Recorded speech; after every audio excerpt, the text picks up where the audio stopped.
Hello. ஓய் selfie, யாரு? நீ இன்னைக்கு அந்த பிங்க் சாரியில செம்ம அழகா இருந்த. நீயா பின்னால வர மாட்டேன் விசில் அடிக்க மாட்டேன்னு சொன்ன, கால் பண்ற. இல்ல, என் நெஞ்சில அம்பு குத்துன மாதிரி ஒரு ஃபீலிங். அதான் நீ என்ன நினைச்சியோன்னு கால் பண்ண. எனக்கு நான் வேற வேலை இல்லை நினைச்சியா? அப்ப நீ என்ன நினைக்கல இல்லையே. Okay bye. ஒரு நிமிஷம். Good night.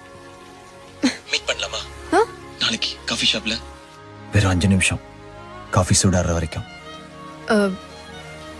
நான் இதுக்கு ஒன்று மீட் பண்ணும், எனக்கு நிச்சயம் ஆயிடுச்சு தெரியும்ல. உன்னை பொண்ணு பார்க்க வந்த மாப்பிள்ளன்னு நினச்சிக்கோ. காஃபி குடிச்சதுக்கு அப்புறம் பிடிக்கலன்னு சொல்லிக்கோ. எனக்கு ஓகே, உனக்கு ஓகே வா.